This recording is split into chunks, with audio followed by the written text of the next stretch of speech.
امریکہ کے ہفتہ وار programme independence avenue میں خوش آمدید. میں ہوں محمد عاطف. پاکستان کے وزیر خزانہ اسحاق ڈار نے آج 4313 ارب روپے کا بجٹ 2015 اور 16 پیش کیا، جس میں ٹیکس وصولی کا ہدف 3101 ارب روپے رکھا گیا ہے. برآمدات کا ہدف 2626 ارب روپے مقرر کیا گیا ہے. دفاع پر 780 ارب روپے خرچ کیے جائیں گے. توانائی کے نئے منصوبوں پر 248 ارب روپے رکھے گئے ہیں اور 185 ارب روپے ذرائع آمد و رفت کے لیے مختص کیے گئے ہیں. ترقیاتی بجٹ کا حجم ہوگا 700 ارب روپے، جبکہ خسارہ 1625 ارب روپے یعنی 4.3% رکھا گیا ہے.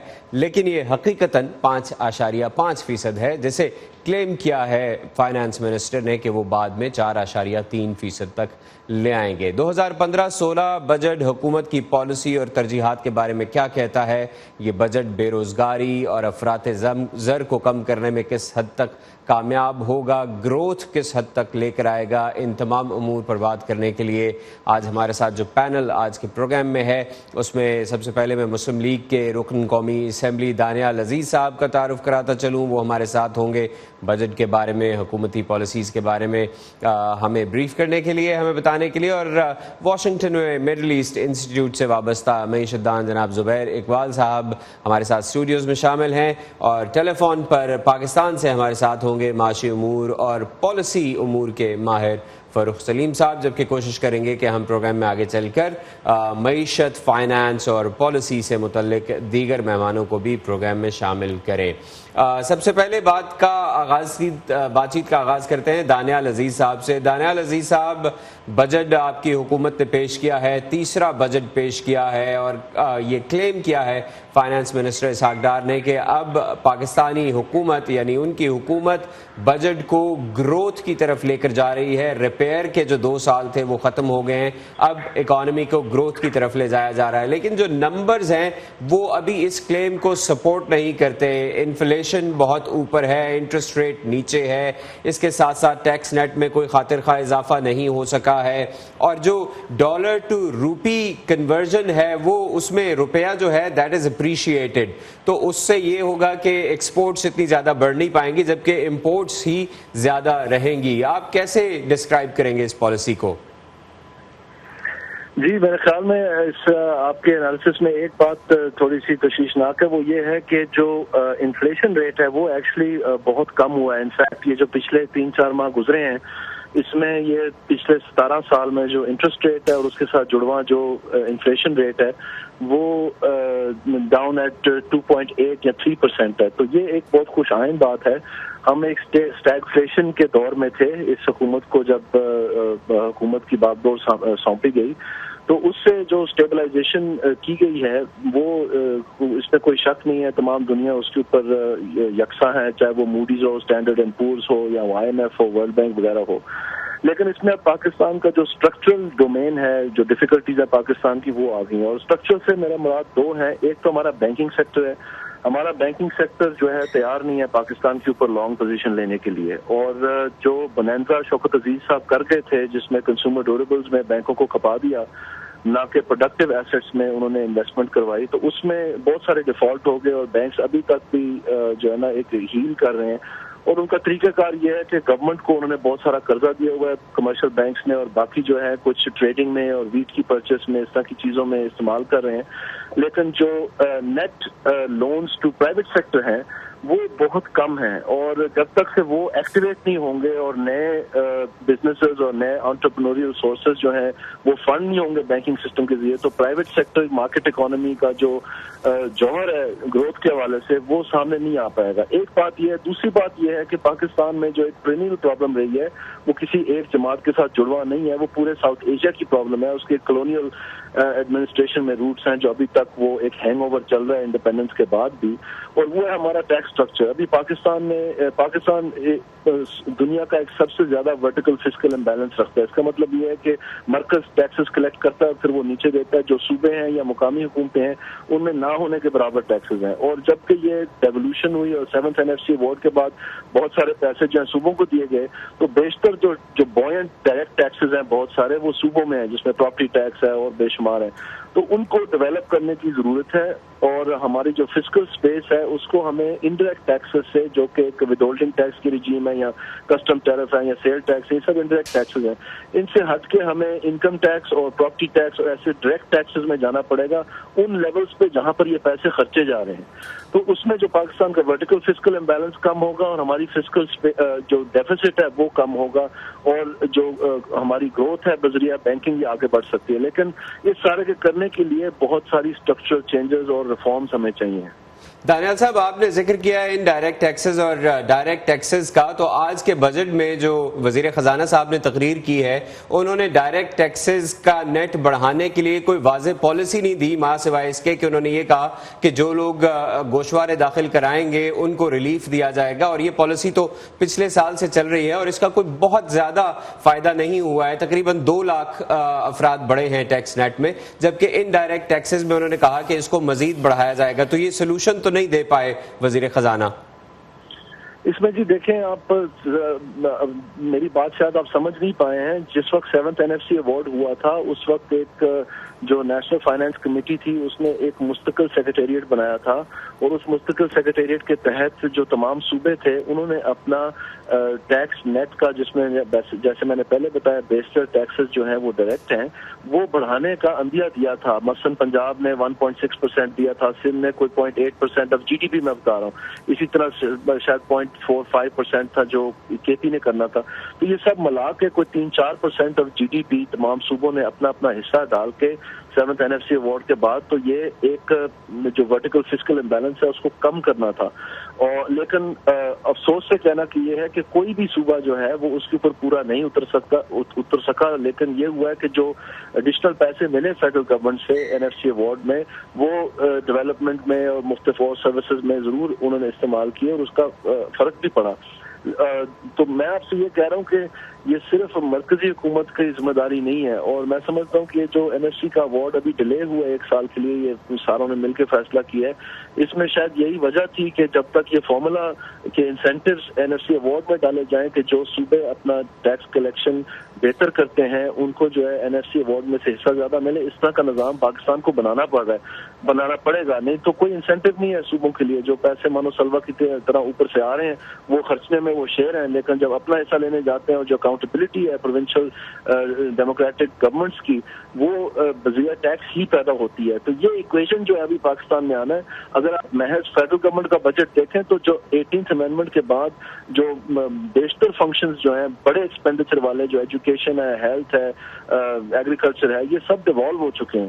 سو ریل جو پاکستان کی فزیکل فیوچر ہے وہ بیٹل فیلڈ جو ہے وہ پروونسز میں ہے, اور وہاں پر کیا کیا جاتا ہے یہ it's going to make all the difference. Right.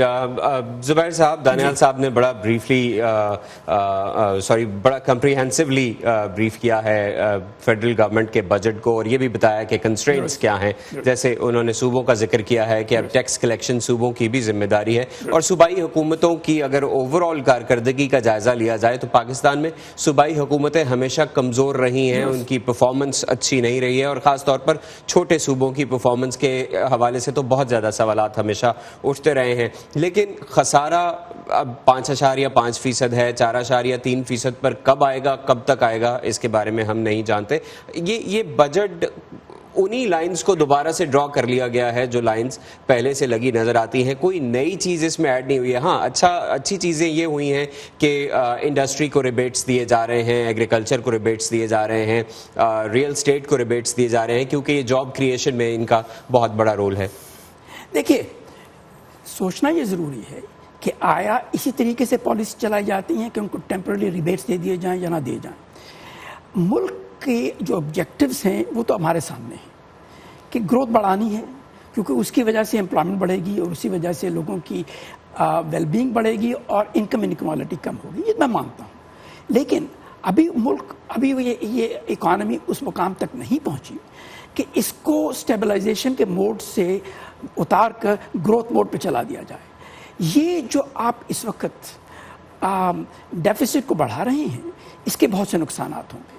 خاص طور پہ اس کی فائنینسنگ کی بات آ جاتی ہے, اس کو کیسے فائنینس کیا جائے گا.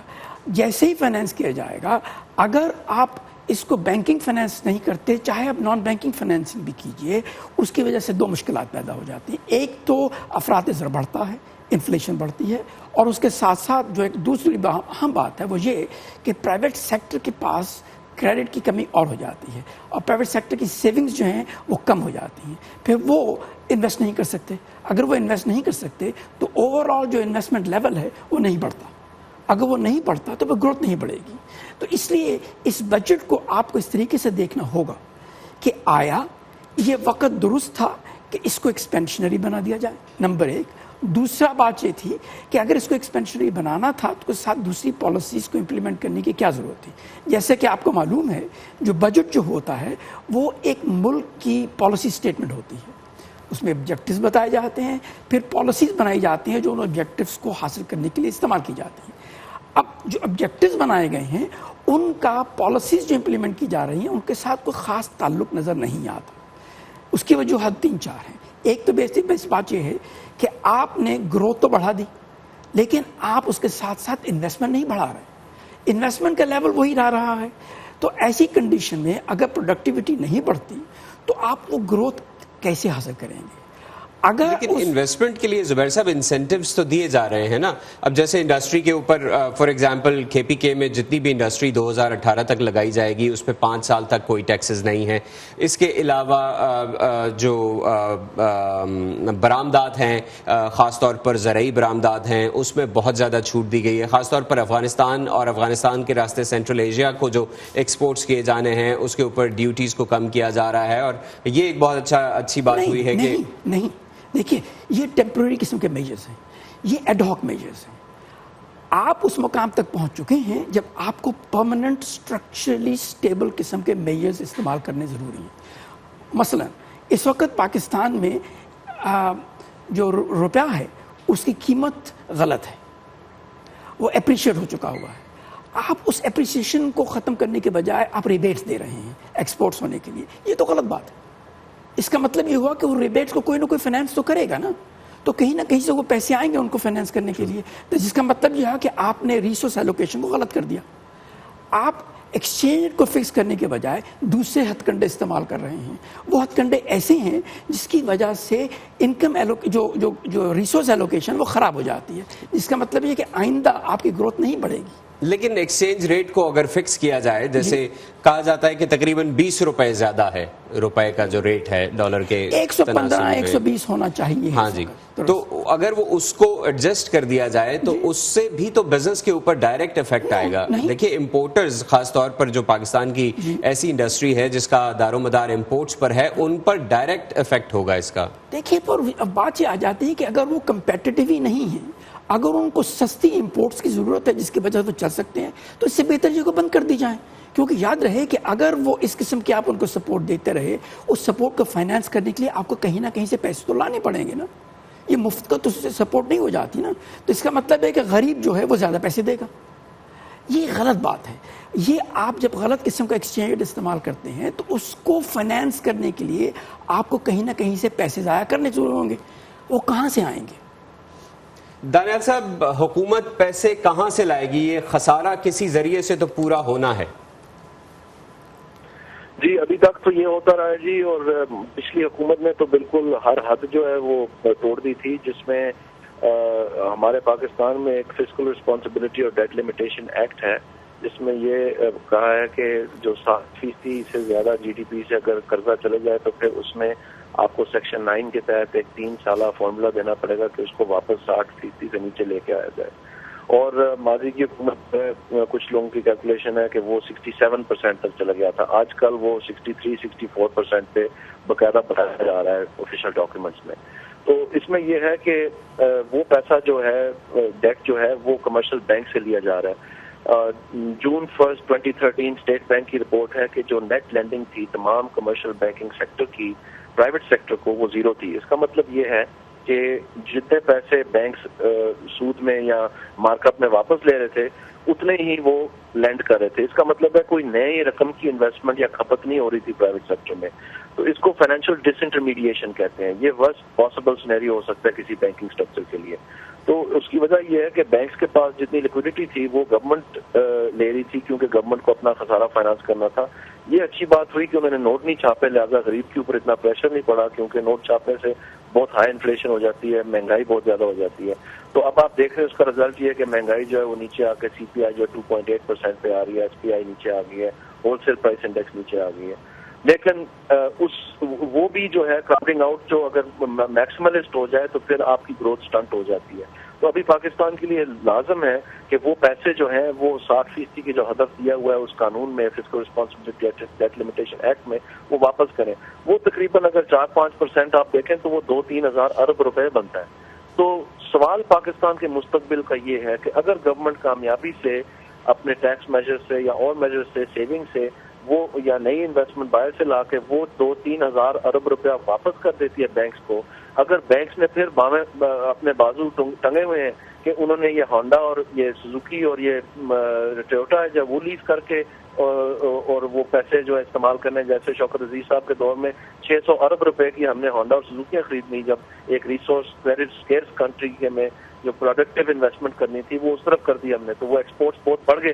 تو وہ چھپاتے رہے اشفاق حسن خان صاحب مشینری کے ہیڈ میں. لیکن کہنے کا مطلب یہ ہے کہ یہ بینکس الٹیمیٹلی اگر responsible behaviour, corporate social responsibility دکھائیں گے تو پھر شاید ہم پاکستان کا بڑا تلخ تجربہ ہوا ہے ماضی میں، سوشلزم کے بینر کے تلے سارے بینکس جو ہیں وہ نیشنلائز کر دیے گئے تھے، پھر بینکنگ کاؤنسل کا دور آیا، اب پرائیویٹ سیکٹر بینکس کو ریگولیٹ کر رہی ہے اسٹیٹ بینک.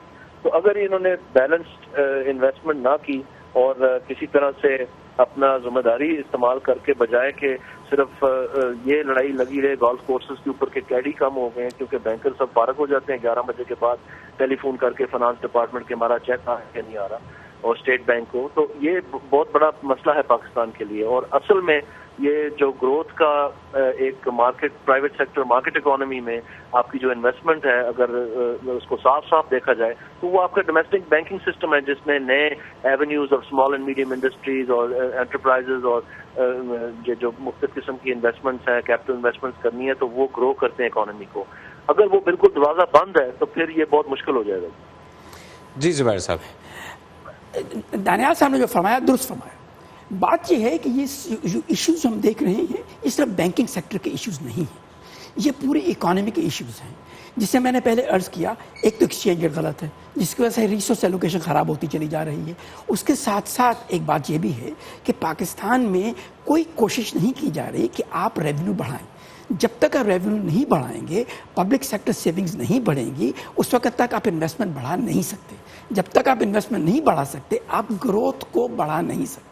اس لیے ضروری بات یہ آ جاتی ہے کہ آپ کیا کر رہے ہیں جس کے تحت پرائیویٹ سیکٹر اور پبلک سیکٹر کی سیونگز بڑھیں تاکہ انویسٹمنٹ بڑھے. جب وہ انویسٹمنٹ بڑھے گی تو گروتھ بڑھے گی اور اس کے ساتھ ساتھ فورن ڈائریکٹ انویسٹمنٹ بھی آنی شروع ہو جائے گی. جیسے کہ میں نے پہلے بھی عرض کیا، فورن انویسٹمنٹ صرف انہی ملکوں میں آتی ہے جہاں پر ڈومیسٹک انویسٹمنٹ زیادہ ہوتی ہے. یہی ایک بیسک ایشو ہے جس کو دیکھنا ضروری ہے. اس میں یقیناً بینکس کا ایک رول ہے، لیکن اصل بات یہ آ جاتی ہے کہ آپ کیا پالیسیز امپلیمنٹ کر رہے ہیں. آپ نے پورے اکانومی کو جو دیکھا ہے اس کو آپ کیسے ایک فلیکسیبل قسم کا انسٹرومنٹ بنا دیں تاکہ وہ گرو کر سکے. اس کے لیے سب سے اہم بات یہی آ جاتی ہے کہ آپ سیونگز کیسے بڑھائیں گے، انویسٹمنٹس کیسے بڑھائیں گے. یہ بہت ضروری بات آ جاتی ہے اور اس میں ٹیکسز شامل ہو جاتے ہیں اور اس کے ساتھ ساتھ یقیناً سیکیورٹی کا ایشو ہے، لیکن انرجی کی بات آ جاتی ہے. یقیناً انرجی پالیسی میں امپرومنٹس ہوئی ہیں لیکن انرجی پالیسی ابھی اس مقام تک نہیں پہنچی کہ وہ افیکٹو قسم کا ایک انسٹرومنٹ بن جائے جس کی وجہ سے ریسورس ایلوکیشن ٹھیک طریقے سے ہو. اب بات یہ ہے کہ یہ کیسے ہوگا. جہاں تک اس بجٹ کا تعلق ہے، اس بجٹ میں کچھ باتیں تو کی گئی ہیں لیکن پالیسیز کو کلیریفائی نہیں کیا گیا. جی، ایک تو جو اچھی بات ہے وہ یہ کی گئی ہے کہ 2017 تک حکومت کو امید ہے کہ وہ بجلی کی ضروریات کو پورا کرنے میں کامیاب ہو جائے گی اور بے تحاشا پروجیکٹس ہیں جن کے اوپر کام ہو رہا ہے. دانیال صاحب، انرجی کرائسس پر بات کی جائے تو یقیناً گورنمنٹ نے کچھ بہت ہی کانکریٹ پلانز اپنے سامنے رکھے ہیں اور بتایا ہے کہ وہ کن کن پروگرامز کے اوپر انویسٹمنٹ کر رہی ہے، جس میں نئے ڈیم بھی ہیں اور کچھ جو پروجیکٹس چل رہے ہیں وہ بھی ہیں، اور اس کے ساتھ ساتھ جو ریبیٹ دیا گیا ہے دوبارہ انرجی انڈسٹری کو وہ بھی قابل ذکر ہے. لیکن اتنی زیادہ ریبیٹ دے کر بھی وہ نتائج حاصل نہیں ہو سکے جن نتائج کا پچھلے سال میں، جیسے کہ وزیر خزانہ صاحب نے خود یہ تسلیم کیا ہے کہ ہم اس شرح سے ترقی نہیں کر سکے جتنی کہ ایکسپیکٹڈ تھی. پہلے تو یہ فرمائیے گا کہ کیا وجوہات ہیں، کیوں ٹارگٹس اچیو نہیں کیے جا سکے؟ اس میں جی جو اس وقت ایسٹیمیٹس ہیں وہ یہ ہے کہ پاکستان میں بجلی کی فراہمی بڑھائی جائے تو تقریباً 2 سے 3% جی ڈی پی گروتھ جو ہے وہ صرف اس رکاوٹ کی وجہ سے جو ہے نا بند ہوئی ہے. اگر یہ رکاوٹ ہٹ جائے، یعنی بجلی پوری حاصل ہو جائے پاکستان کو، لوڈ شیڈنگ ختم ہو جائے، تو پھر ہماری گروتھ جو ہے وہ 2-3% بڑھ سکتی ہے آگے. تو اس میں اس وقت پاکستان کو 4-4.5% کے لگ بھگ ہے. اگر آپ 3% ڈال دیں اس میں تو یہ ایک ریسپیکٹیبل فگر ہے ایشین اکانومیز میں، اگر آپ 6-7% گروتھ کر رہے ہیں.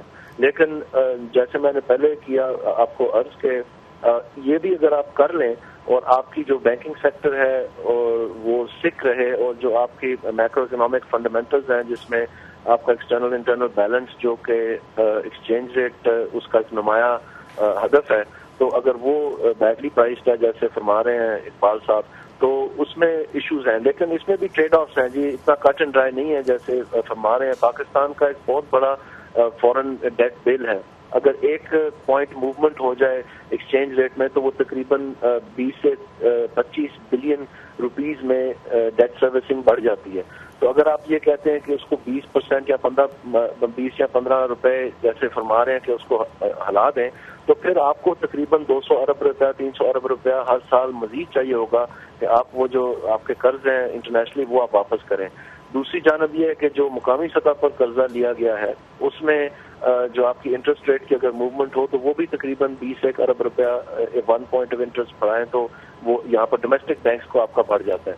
تو اس طرح سے پاکستان کا جو فسکل ڈیفیسٹ ہے اور جو ڈیٹ مینجمنٹ ہے اس کا آپ کی نیشنل اکنامک پالیسیز اور پیرامیٹرز کے اوپر نیچرلی ایک شیڈو پڑتا ہے.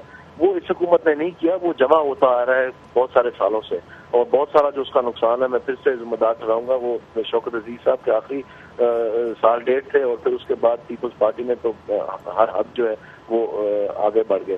تو اس میں یہ دیکھنے کی بات ہے کہ جو آپ کا بیسک اکنامک اسٹیبلٹی ہے اس میں یہ جو جس طرح میرے دوست فرما رہے ہیں، بھائی فرما رہے ہیں کہ ایکسچینج ریٹ اور یہ دوسری پالیسیز ہیں، ضرور اس میں جو ہے یہ ٹریڈ آفس بھی پتہ ہونے چاہیے آپ کے ناظرین کو کہ اتنا کٹ اینڈ ڈرائی نہیں ہے کہ آپ ایک اس کو اوپر کر دیں یا نیچے کر دیں ایکسپورٹس حاصل کرنے کے لیے. دوسری جانب میں یہ کہنا چاہوں گا آپ کو کہ ہماری جو پاکستان کی ایک ریمیٹنس اکانومی بن چکی ہے، پہلی مرتبہ پاکستان کی تاریخ میں جو ہماری ایک آنکھ کا تارا تھی جس کے لیے ہر پالیسی توڑ موڑ دی جاتی تھی ٹیکسٹائلز کی ایکسپورٹس کے لیے، اس وقت جو ہے آپ کی جو ریمیٹنسز ہیں وہ ایکچولی بڑھ چکی ہیں آپ کے اس سے. تو وہ جو ایک وی آئی پی انڈسٹری ہے آپ کی ٹیکسٹائلز، کیا آپ کی جو لیبر باہر ہے موسٹلی گلف میں اور مڈل ایسٹ میں اور یورپ میں، کینیڈا میں، امریکہ میں، کیا ان کو بھی آپ اس طرح کے جو فیسلٹیز ہیں اور اس طرح کی جو پالیسیز آپ بنا رہے ہیں کہ ان کو آپ اٹریکٹ کریں کہ وہ صرف ریمیٹنس نہیں بلکہ پاکستان کو ایک انویسٹمنٹ ڈیسٹینیشن دیکھیں؟ اور وہ ایک فیشن چلتا ہے کچھ 6 مہینے، پھر وہ بند ہو جاتا ہے، پھر فیشن چلتا ہے. تو پاکستان میں کیا ہوتا ہے کہ ایک سکلکل فیڈنگ فرینزی ہے جس میں پاکستان اسٹیبلٹی کی طرف جاتا ہے. جب وہ کچھ چیزیں جمع ہو جاتی ہیں تو خاص ٹولے ہیں یہاں پر ہماری انڈسٹری میں، بیوروکریسی میں اور جگہ میں، اور میں ان میں سیاسیوں کو نہیں گنتا کیونکہ یہ جو 35-40 سال پاکستان مارشل لا کے نیچے رہا ہے اس وقت بھی یہ ہمیں نظر آتا رہا ہے. تو اس میں آپ بڑا آسان ہے ان کا نام لگا دینا، لیکن ایک خاص جو پاکستان کے بننے کے بعد ایک خاص اکنامک سے فریم بن گیا تھا، اس میں ایک فیڈنگ فرینزی ہوتی ہے. جیسی اسٹیبلٹی آتی ہے اس فورن ایکسچینج کو کھانے کے لیے پھر سارے تیار ہو جاتے ہیں اور پھر سے پاکستان جو ہے ایک کرائسس میں چلے جاتا ہے. اور پھر سے کیا ہوتا ہے کہ جو ہے ایک اسٹیبلائزیشن میجرز لیے جاتے ہیں، پھر سے تھوڑی سے وہ چربی چڑھتی ہے، جیسے وہ دیکھتے ہیں موقع تو پھر سے اس پہ ہاتھ ڈالتے ہیں. تو اس میں اسی لیے آپ کو کہہ رہا ہوں کہ پاکستان کا مستقبل اس وقت پتہ چلنا ہے جب گورنمنٹ نے اپنا ڈیٹ فسکل رسپانسبلٹی اور ڈیٹ